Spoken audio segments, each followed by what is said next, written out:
Hey everyone, and welcome in to Tales from the Vault. This time it's going to be out on a Sunday, and it's going to be about Brushy Mountain State Penitentiary in Tennessee.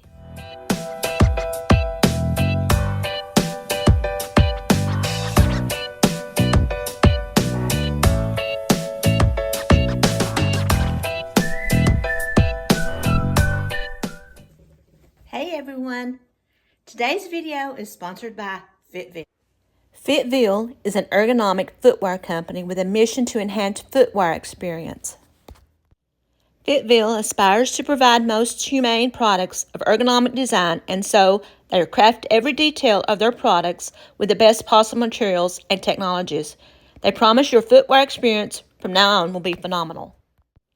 They offer wide toe box, ample space for toe comfort with a snug heel to prevent slipping, arch support with extra bounce, U-shaped arch support in soles, machine washable and breathable.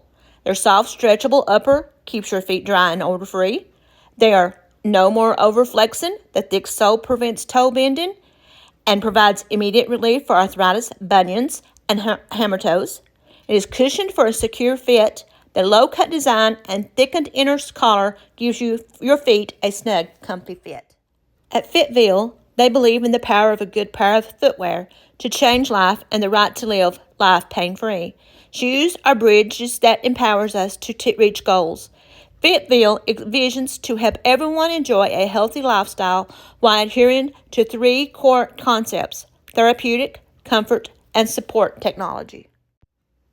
I must say, they went on very well, easy to walk in, as you can see, comfort, bounciness.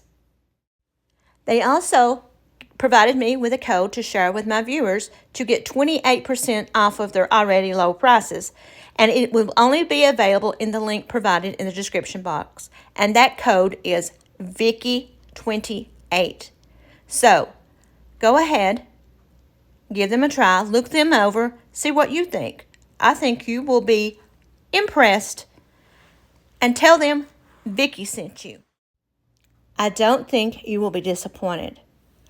I really enjoy these shoes. The code is once again Vicky28.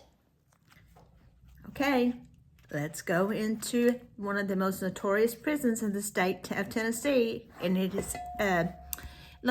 was located in Petros, Tennessee. Brushy Mountain State Penitentiary in Tennessee, aka the end of the line. What happened at Brushy Mountain State Penitentiary? The small town of Petros, it's spelled P-E-T-R-O-S, but we refer to it as Petros. It has a state penitentiary where people passed frequently. Nestled in the town of 526 stands a prison that once held some of the state's most dangerous prisoners.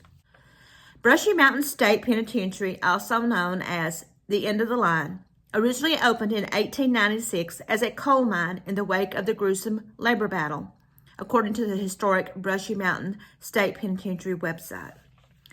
The coal mine was built on the back of inmates, as a common practice of the time was for prisoners to be leased to work in the coal mines. The practice led to the Coal Creek War, which began in 1891 and lasted over a year.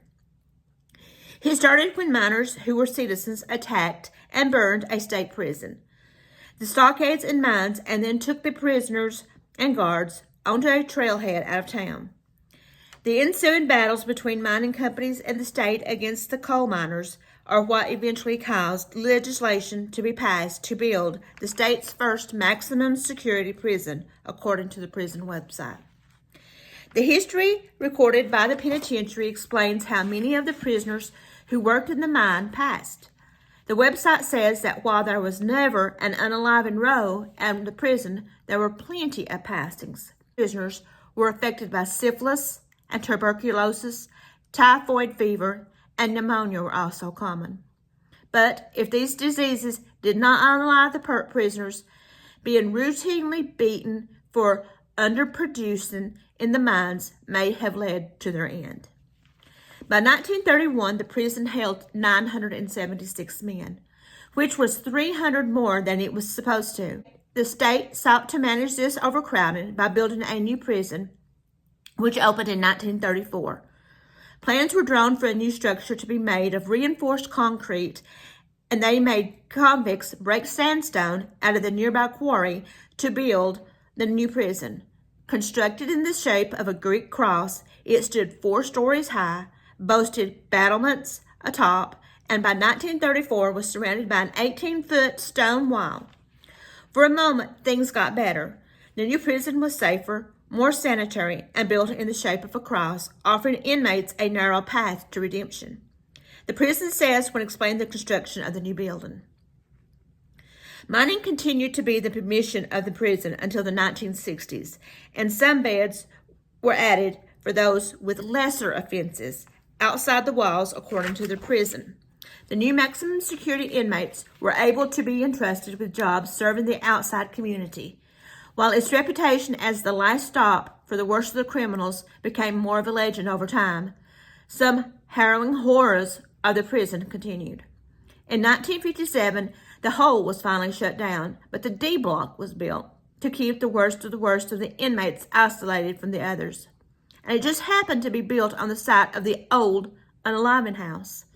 The site had been where inmates' deceased bodies would be kept until they were given back to their families or buried at the cemetery just up the hill.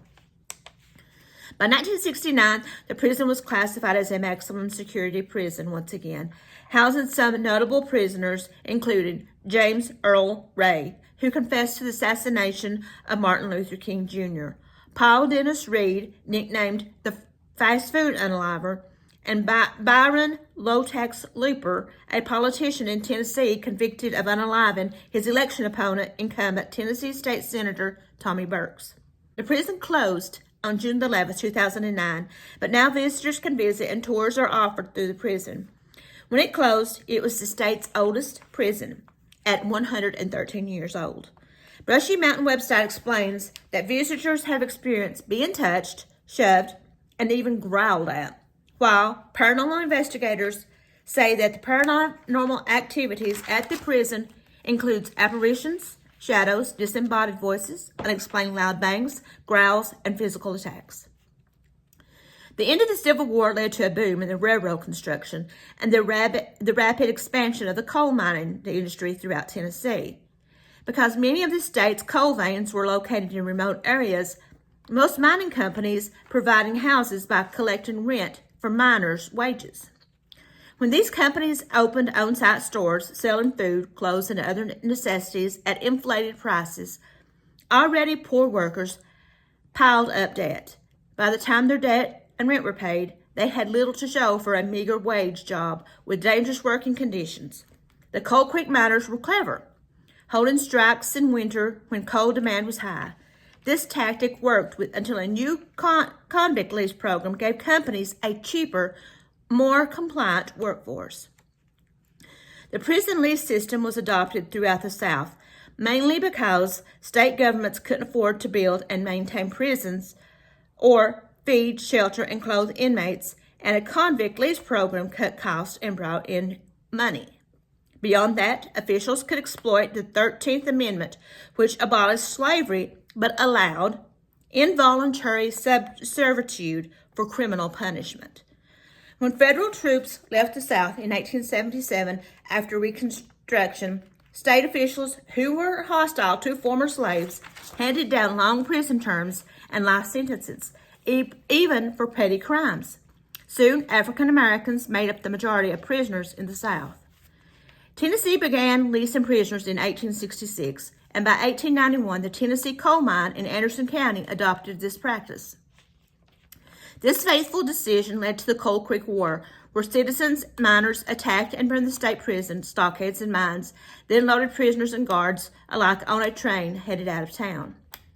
Mining companies sent them back, and state officials called in troops for protection. When months of small armed skirmishes led to a deceased man on both sides, officials realized the cost of maintaining a standing militia undercut any financial gains, and as the convict lease contracts expired, legislation passed to construct the state's first maximum security prison, Brushy Mountain State Penitentiary.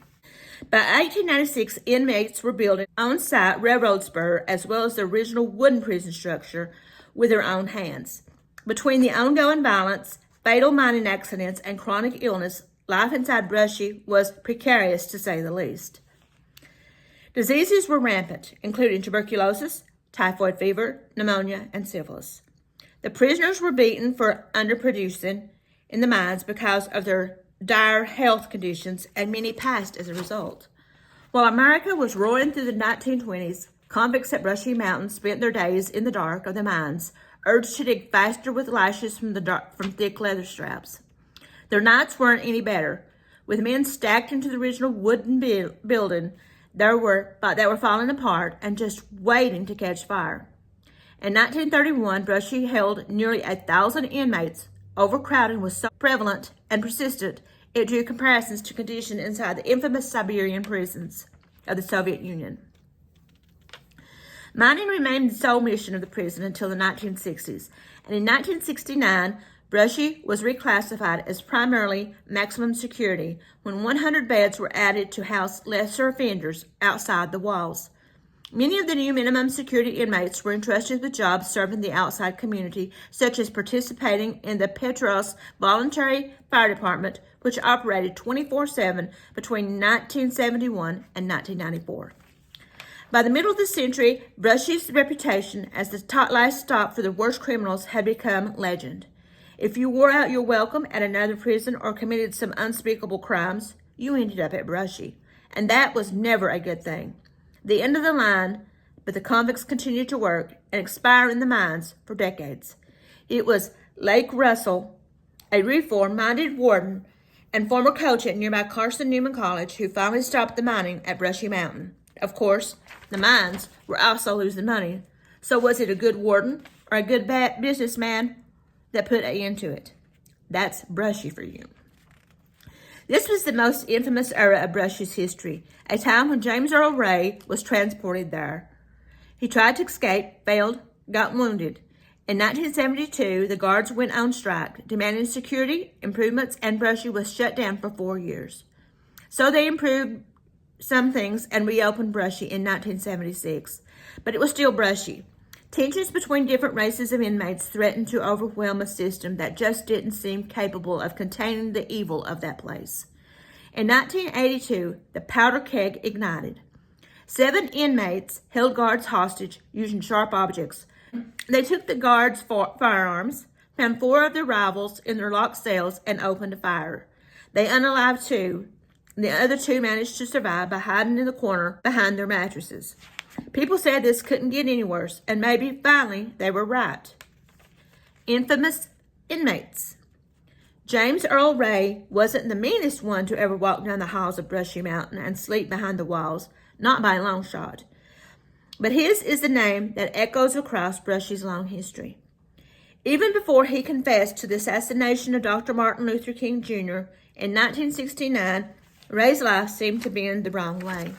When he was a kid, his daddy passed bad checks and had the family assumed false names to avoid the law. Ray joined the Army at the close of the World War II and served in Germany, but was discharged for ineptness and a lack of inability. He was also a thief, a fraud, and a criminal, and managed to escape a sentence for armed robbery, sneaking out of the Missouri State Penitentiary in a bakery truck. Ray arrived at Brushy in March of 1970, and he wasn't there a minute before his certifiable lack of adaptability and urge to escape made apparent. A year after he arrived, Ray removed a cinder block from his cell and managed to squeeze through the hole. He might have escaped, but for his path ran smack into the prison's steam plant, where the heat would have cooked him. A year after that, a guard caught Ray crawling with a makeshift saw, apparently hoping to cut his way out of an air vent. Then in 1977, Ray and 6 others climbed over the wall using a 16-foot ladder made of salvaged pipe.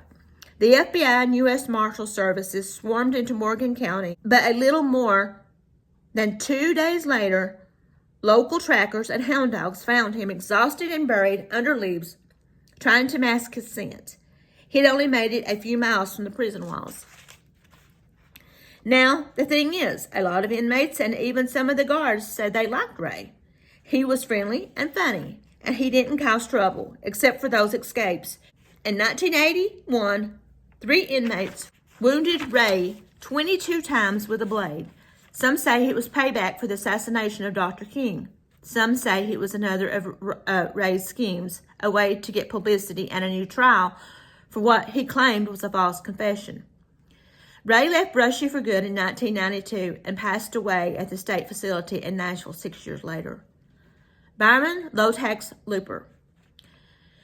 There's greedy politicians, there's crooked politicians, and there's Brian Looper, a man who actually changed his middle name to Low-Tax, even in with parentheses, in a bid for power.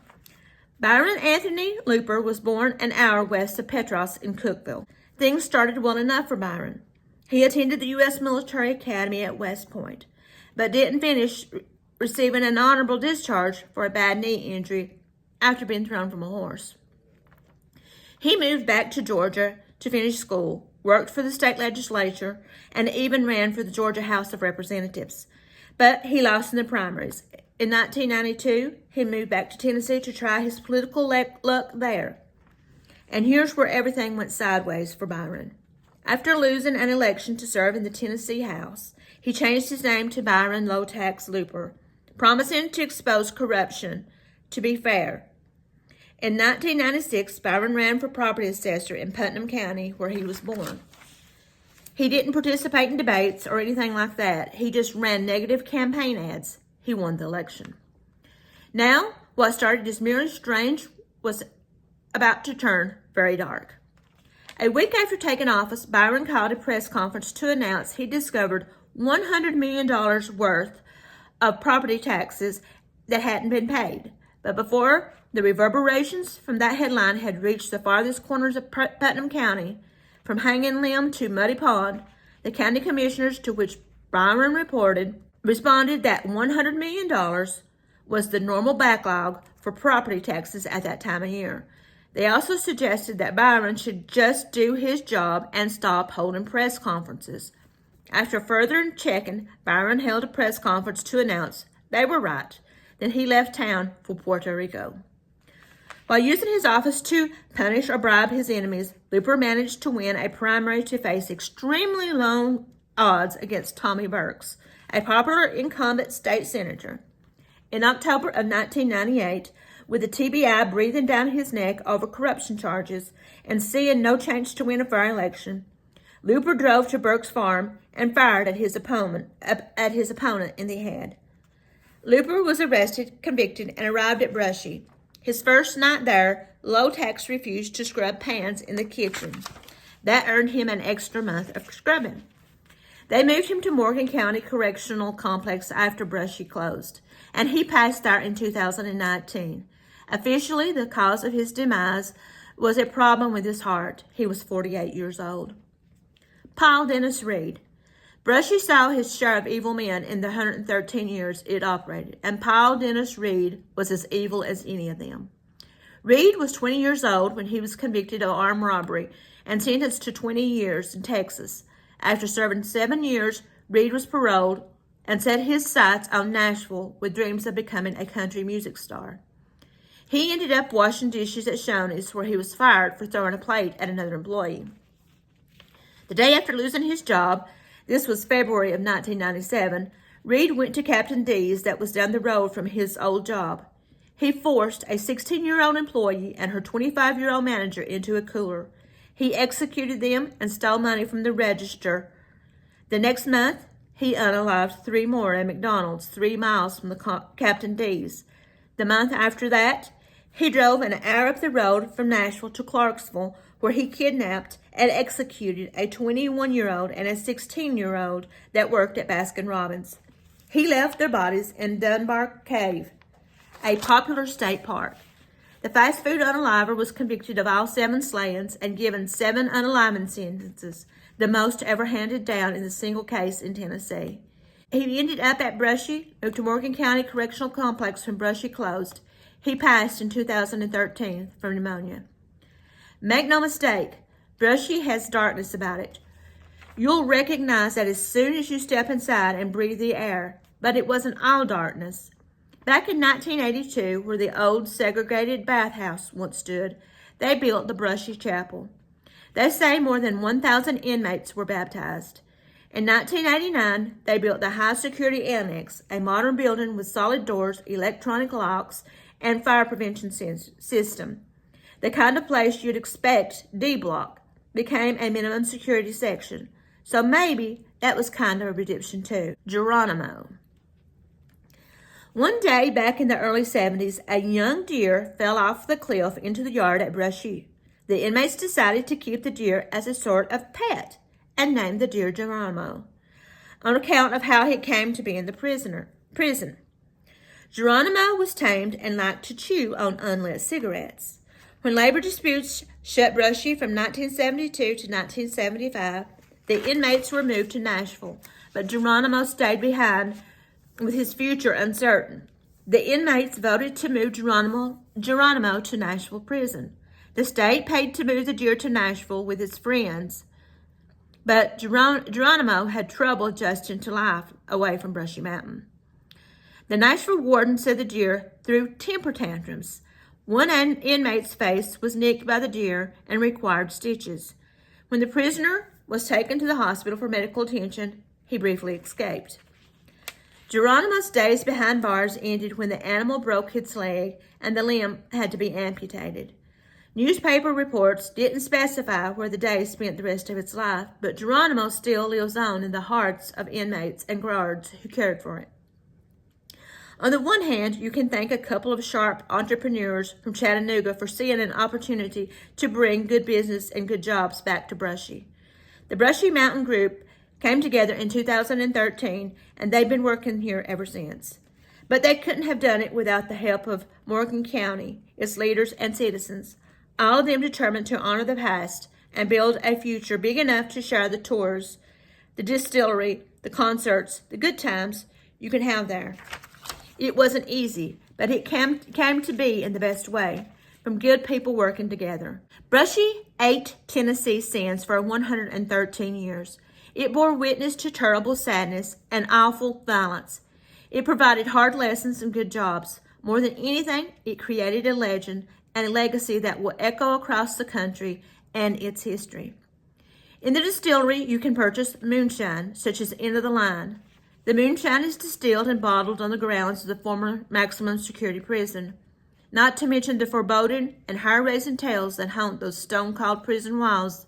They use local grains, local water from the mountains, natural springs, and local people as their distillers. It is true Tennessee moonshine. You can take a tour of Brushy. Tours are self-guided, and former prisoner guards and former nonviolent inmates will be nearby to answer any questions or share a brief story. There are more than 30 stations, each containing the story of what happened in that particular spot. Some will talk of violent acts, unalivings, others about family members' visits, and others will give you a glimpse inside the troubled mind of the hardened criminals that serve time at Brushy. You can also get a private guided tour led by a former prison guard or former nonviolent prisoner. 1 week's notice is required. There's also a paranormal tour available. You can also visit the Warden's Table.